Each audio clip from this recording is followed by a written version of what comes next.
Herzlich willkommen, meine Lieben, zur Premiere. Erstes Video. Hi. Das ist der Markus. Markus und ich kennen uns schon sehr lange. Das stimmt. Und ja, das ist seine Suzuki VL800. Und Markus wird uns jetzt ein bisschen zum Motorrad erzählen. Und ja, wie er zum Motorradgefahren gekommen ist und so weiter. Weil, Markus, Motorrad fährst du jetzt relativ kurz. Ich meine, irgendwas erst um die 2 Jahre. Ja, knapp 2 Jahre tatsächlich. Man muss dazu sagen, in den 2 Jahren sind es jetzt 3 Motorräder Ja. geworden. Vom Supersportler war eine Yamaha R6, Richtig, wo genau. du sehr schnell festgestellt hast, nee, das War ist nicht so. absolut nicht meine Welt, nein. Und dann kam die hier und dann kam ein drittes Motorrad, was wir noch nicht sagen werden, was es ist. Richtig. Weil das werden wir nämlich irgendwann die Tage nochmal nachfilmen. Das kommt dann als nächstes. Ja, auf jeden Fall, wir beziehen uns jetzt hier auf diese Suzuki VL800. Bauzeit war von 2001 bis 2012, habe ich Richtig. mal rausgelesen. Wir haben hier einen V2-Motor, luftgekühlt und 50, 52, 53 Ja, 53 PS circa auf 800 Kubik. Warum dieses Motorrad? Wie kam es dazu? Ja, wie kam es dazu? Ich hatte ja, wie gesagt, wie Konrad gerade sagte, als erstes Moped mir eine Yamaha R6 gekauft. War eigentlich auch ein Zufallkauf. Ich habe ein gutes Angebot gekriegt. Bin so ein bisschen die Saison damit gefahren und habe sehr schnell festgestellt, dass so Supersportler überhaupt nicht meine Welt ist. Rückenschmerzen, unbequeme Sitzposition. Wir werden alle nicht jünger. Nein, und mit fast 40 war es auch absolut nicht meins. Dann haben wir so ein bisschen rumgeguckt, was so auf dem Markt ist. War eigentlich irgendwie so Yamaha Dragster geplant. Damals mehr nach ausgeschaut und oder XVS Yamaha war auch in der Planung drin. Das waren so eher unsere Richtungen, wo wir so geguckt haben. Ich war eher schon immer so der Chopper-Typ oder Cruiser-Typ vom Fahren. Und durch Zufall habe ich diese VL800 beim Händler gesehen. Natürlich komplett original. Nicht so, wie sie hier Mit steht. ganz, ganz hübschen Zubehörkoffern, Ja. wie ich mich erinnern kann. Das sah aus wie so ein typisches Opa-Motorrad. Ja. Ist halt der Ruf von der VL800 tatsächlich auch als Opa-Motorrad mit einem großen Windschild, normalerweise riesen Koffern oder Ledertaschen, noch schlimmer, mit irgendwelchen Adlern in Chrom oder Gold da dran, muss ich schon sagen. Und ja, wie gesagt, ich habe es mir angeguckt, hat uns ganz gut so gepasst. Von der Sitzposition mit meinen 1,68 jetzt auch nicht. Ja, muss man dazu sagen. Ne? das Größe Ganze- ist halt in dem Falle wirklich entscheidend. Ne? So auf der Ja. Rennmaschine erinnere ich mich an dieses typische Tiptoeing, ne? Ja, absolut. Weil da die Sitzfläche absolut. sehr hoch gewesen ist. Und hier ja, ist halt so das Ding, ne, bei, nicht böse nehmen, kleineren Menschen, Ja. dass halt wirklich Cruiser-Chopper doch sehr angenehm sind, halt von der Sitzhöhe her, ne, dass man das Motorrad wirklich Richtig, super im Griff richtig. hat, mit Füßen komplett auf dem Boden. Ja. Aber man muss dazu sagen, klar, Opa-Motorrad hin oder her, ne, ist allerdings auch eine sehr beliebte Basis für Custom-Umbauten. Absolut, absolut. Gerade die VL800 ist, ich nenne es mal wie so ein Lego-Baukasten. Wenn man jetzt so wie ich zum Beispiel hier die Klassik-Linie fährt, hat man ja schön diese geschwungenen Fender am Moped. Man hat sehr viel Chrom. Man kann dieses Bike aber auch sehr schnell, ich will nicht sagen, aber bestimmt halbe Stunde circa zu einem Bobber umbauen. Das haben wir auch festgestellt. Haben wir festgestellt, bei uns hat es aber, ich glaube, 4 Tage gedauert, weil die Schrauben, die den Heckrahmen, wie war das gewesen? Ja, genau. Am Hauptrahmen festhalten, waren leider so angerostet, dass wir die halt aufbohren mussten. Und da sind, ich weiß nicht, wie viele Bohrer platt gegangen. Ja, Titanbohrer vor allem. Ja, waren also wirklich gehärtete Fräser, hatte ich sogar noch mitgebracht. ja, Und richtig. wie gesagt, das war auf jeden Fall ein Riesenakt. Aber wenn die Schrauben halt nicht angegammelt sind, dann klappt das wunderbar. Ne? Genau. So, dann ist das Hinterteil sehr schnell ab, mit schwingender Heckfender drauf, Richtig, richtig. kleiner Sattel, ja, dragbar und fertig ist der Bobber. Ne? Also wie gesagt, man kann da sehr viel draus machen. Ja. Du hast dich hier so für die Linie eher klassisch, ein bisschen was Chicano-mäßig, Ja, ne? richtig. Mit dem Ape, mit den geschwungenen Fendern, Ganz mit dem genau. cleanen Heck. Warum dieses Teil? Weil es sich halt angeboten hat oder weil du das einfach magst? Ja, mir gefiel dieser Chicano-Style schon immer.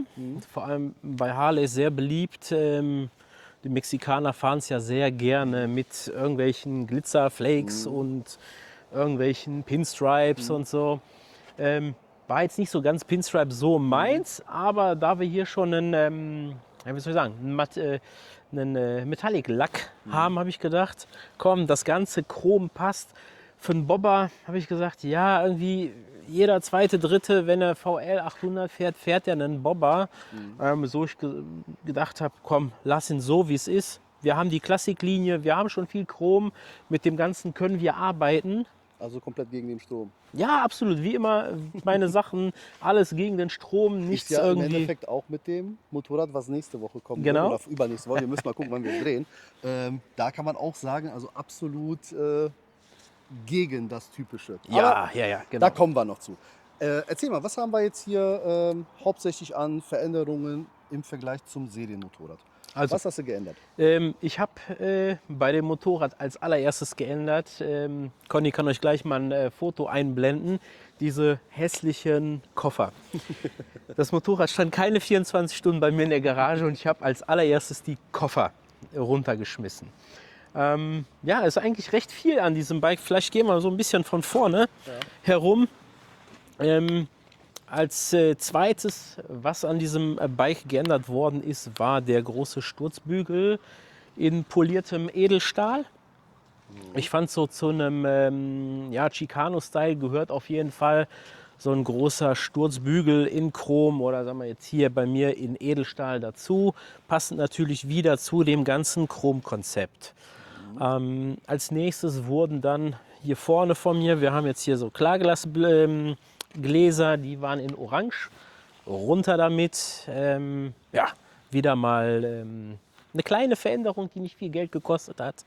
Ich glaube, die Gläser haben 12 Euro oder so gekostet war. Man muss ja auch klar sagen, wir sind jetzt hier im unteren Preissektor. Man könnte sagen, schon beinahe Low Budget, auch was die Umbaukosten angeht. Ne? Also gerade für Menschen, die halt in diese Szene einsteigen. Und machen wir uns nichts vor, ne? Gerade bei Custom Bikes ist ja Open End. Absolut. Muss man wollen, muss man können. Ich weiß, dass du sehr gut verdienst. Deine Frau auch. Ja. Und ja, aber nichtsdestotrotz, Familie, 3 Kinder. Absolut. Hund. Hund, genau. Da kommt ja einiges zusammen. Hobbys kosten natürlich auch. Ja, und du ja, hast viele. Die sind ja auch Ja. Autos und. Millionäre sind wir leider auch nicht. Aber Tatsache ist, es ist nun mal wirklich eine schöne Basis, die man gut, Ja. günstig Ja. zu einem richtig schönen Motorrad umbauen kann. Weil es ist halt nun mal so in dieser Szene, man vergleicht alles immer direkt mit Harley. Wobei man auch da sagen muss, Harley muss man wollen, muss man können. Richtig. Auf jeden Fall muss man einfach dazu sagen, dieses Motorrad bietet sich wirklich sehr gut an. Gerade auch für Fahranfänger aufgrund der geringeren Leistung. Ne? Viele übernehmen sich da, kaufen direkt 1000 Kubik Supersportler oder Naked Bikes, so wie ich, und liegen dann am selben Tag der Führerscheinprüfung in Kurve. Ne? Habe ich aber schon an anderer Stelle mal erzählt. Auf jeden Fall, hier muss man einfach sagen, ist ein sehr, sehr cooles Anfängermotorrad. Ja, wie geht's weiter? Wir haben hier LED-Scheinwerfer Ja, genau. verbaut. Wir haben hier einmal den 7 Zoll. Ja, war das 7 Zoll? Ich weiß es nicht mehr meine, genau. es wären 7 Aber ich meine 7 Zoll, ja, 7 Zoll LED-Scheinwerfer. Das Gehäuse tatsächlich ist auch nicht mehr original. Das ist ein Gehäuse von LED Perf. Passend mit der ganzen Halterung, denn da habe ich mir auch verschiedene Zubehörhalterungen bestellt und es hat trotzdem nicht gepasst. Irgendwas war immer und man hat es nicht zusammengekriegt. Also auch wieder hier in dieser Chromlinie. Die gibt es natürlich auch in mattschwarz, aber wir fahren hier komplett mit Chrom. Also hat mattschwarz ja nicht gepasst. Einzige, was ich hier wirklich maximal custom machen musste, war die Halterung von diesem Lampengehäuse. Die haben wir aus Aluminium hergestellt, dünne Aluminiumbleche, ein bisschen vom Winkel gebogen. Dann haben wir die Länge angepasst, so dass wir einen schönen Custom-Halter haben. den du so nicht kaufen kannst. Ja, ist halt, denke ich mal, der Zubehörkatalog für das Motorrad ist recht überschaubar, gehe ich mal von aus. Ne? Also Ja, viel wird es dafür nicht geben. Also meiste muss halt wirklich anpassen, anfertigen, passend machen. Ne? Richtig, richtig. Aber es gibt halt sehr viele Teile. Wie gesagt, gerade in Richtung Bobber-Stil, da gibt es wirklich ohne Ende Teile zu kriegen. Wenn man jetzt wieder wie ich so eine andere Linie fahren will, dann fängst du schon wieder an zu suchen. Aber auch wie zum Beispiel jetzt Lenker, da gibt es zig Lenker mit Gutachten direkt für dieses Motorrad. Okay. Wo du wirklich kein Problem hast, irgendwas wieder, was nicht einzutragen ist. Wie gesagt, wir haben eine große Auswahl, ob es eine Dragbar ist, ob es ein in dem Fall. Bei mir oder ein Z-Lenker. Also da haben wir wirklich sehr viel Auswahl. Was für ein Ape ist das jetzt hier drauf? Wir haben jetzt hier einmal ein Ape von Highway Hawk mit der Bezeichnung Amphora 30. Sprich, wir haben hier eine 30er Höhe. Das Coole bei der VL 800 ist, ein Lenker von der 30er Höhe passt mit den ganzen Leitungen so komplett, dass du nichts ändern musst. Ja, das ist natürlich sehr, sehr, sehr gut. Ja? Sehr, sehr gut. hält Natürlich die auch Kosten wieder. gering? Ja, richtig, da sparst du wieder. Hätte ich jetzt 2 cm mehr genommen, hätte ich wieder die ganzen Leitungen ändern müssen. Wollte ich nicht. Von meiner Höhe passt es sowieso optimal mit dem 30er Ape. Also hier auch gespart. Sehr schön. Spiegel habe ich hier kleine Custom-Spiegel mit E-Prüfzeichen von. Richtig, Ja, mit E-Prüfzeichen, weil, muss man einfach sagen, ne? Also ich persönlich, ich verstehe den Sinn von kleinen Spiegeln nicht. Viele sagen, ja, sie finden sie schön, sie finden sie toll. Ich sehe das ein bisschen anders. Meiner Meinung nach in erster Linie, auch wenn es die meisten nicht hören wollen, ist es ein sicherheitsrelevantes Bauteil. Richtig. Und der schönste Spiegel bringt dir nichts, wenn du da drin nichts sehen kannst. Und Tatsache ist auch nur, wir leben nicht in den 80ern. Es gibt eine so große Auswahl an legalen, Ja. zugelassenen, schicken Spiegeln. Man muss keinen illegalen Scheiß fahren. Also muss man einfach sagen, wie es ist. Ne? So, ich finde die hier jetzt auch sehr cool. Ne? Ist auch mal was anderes. Ja, Ne? Die ja, meisten richtig. machen sie halt klar. Was für mich ein Sakrileg ist. Ne? Also Lenkerendenspiegel an einem Cruiser. Oh ja. Sorry, bin ich raus. Also bei einer Triumph Speed Triple Naked Bikes bin ich voll dabei. Da passt es ja auch vom Style her, ganz Aber klar. hier Ne? an sowas geht gar nicht. Ne? Nein. So, leider Spiegelflippen war nicht möglich aufgrund der Gewinde, die hier drin sind. Ja, ne? leider nicht. Wir können halt hier nicht wie bei den typischen Harley-Armaturen die Spiegel durchstecken. Somit musste man sich was einfallen lassen. Aber ich finde die Lösung sehr gelungen. Wie gesagt, ist mal was anderes. Ja, Und richtig. ich finde, die fallen auch nicht so extrem ins Gewicht, da das Motorrad sehr breit aufbaut. Durch die breiten Blinker und alles gehen die eigentlich schon sehr gut unter. Ganz genau. Und ja, wie gesagt, ich habe hier mehrmals die Position umgestellt, mal eine Runde gefahren. War jetzt nicht so cool. Wieder eine andere Position, wieder eine Runde gefahren. Und bin auf dieser Höhe von den Spiegeln, bin ich so hängen geblieben, was so am besten für mich war. Wo ich was sehe. Ich sag, wenn du da drauf sitzt, wirst du gar nicht sehen. Ist ja wie beim aber Auto, muss man dann halt richtig, wieder ein ne? bisschen Das ist ja auf rumfummeln, ne? meine Größe alles eingestellt. Kommen wir zum Heck. Ja. Heck wurde ja von dir gecleant. Oh ja, Heck, da ist viel passiert am Heck. Wir haben normalerweise so eine richtig große, ich glaube, wir sehen uns gar nicht. Nimmt ihr uns mit? Sorry, dass ich jetzt Ich unterbreche. gucke mal. Das sind so die Problemchen bei der Premiere, beim ersten Dreh. Muss man gucken. Ne? So, aber wir werden gesehen. Aber ich mache sowieso ja gleich noch mal eine Nahaufnahme Ja, hiervon. ja, genau. Auf jeden Fall hatten wir hier am Heck so eine riesengroße Rückleuchte. Dann stand das Kennzeichen mit einem Kennzeichenhalter Ganz schlimm. hochkant, Ganz schlimm. wie so eine Guillotine. Ja. Gefiel mir gar nicht. Zum Beispiel die Harley Davidson Fatboy 99 hier, dieses typische Ja, Terminator-Bike. Ja. Hat das genau, ich muss ja dazu Wird auch sagen, kommen. Wird auch kommen. ich muss ja dazu sagen, die Japaner haben ja hier faktisch mit der VL 800 so eine Kopie von der Harley Davidson Fatboy 99 produziert.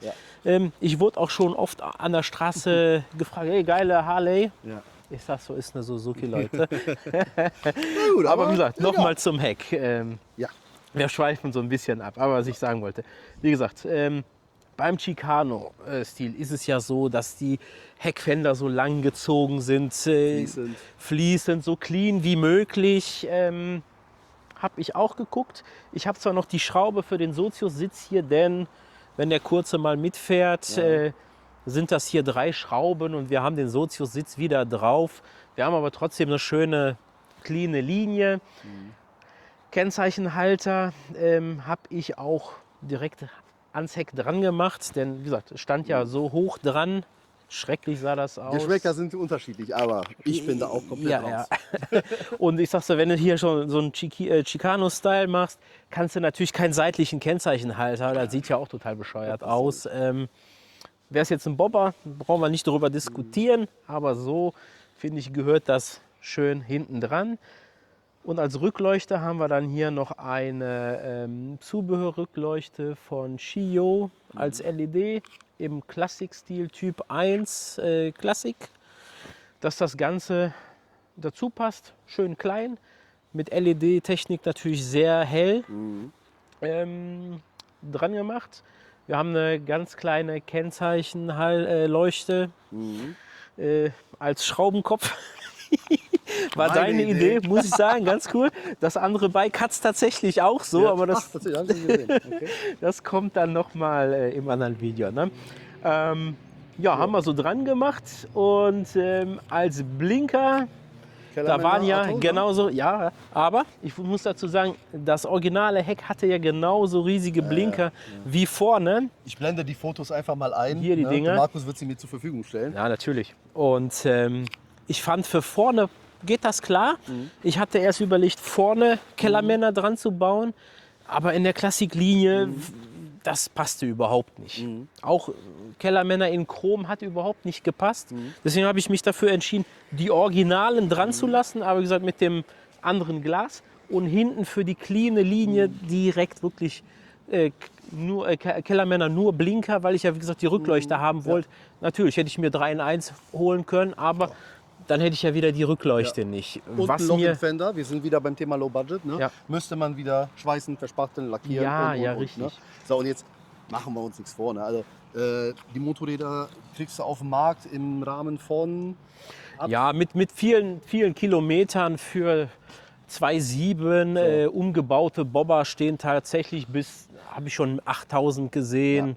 Irgendwo dazwischen So, sagen bewegt wir man mal, sich. wir nehmen die goldene Mitte, die fangen irgendwo bei 2,7 an. Die richtig guten, denke ich, werden sein bei 7.000, 8.000 Euro. Ja, ich sag mal so. Und dann da... Original ohne Umbau, in so einem wie gesagt, originalen Zustand, jetzt nicht mit normalen gelaufenen wenigen Kilometern, bist du so bei 4.500. So, 4.000, und 4.500. Jetzt machen wir uns nichts vor, jetzt kaufst du ein Motorrad für 4.500 Euro, dann steckst du da keine 25.000 rein für einen Natürlich Kastenumbau, nicht, ne? Also, natürlich. Natürlich gibt es Menschen, die machen sowas. Für mich macht das wenig Sinn.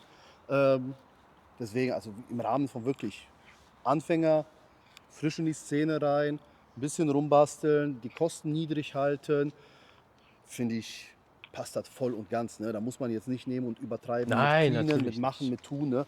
Also ich finde, für den überschaubaren Preis an Geld, was glaubst du, wie viel hast du jetzt insgesamt hier so reingestellt? Ich weiß, die Frau wird zuhören, das könnte jetzt Ärger geben. Oh nee, so Ärger gibt es nicht, denn sie kennt die Preise. Das ist ja das Gute, ja. Gut, meine kennt sie nicht.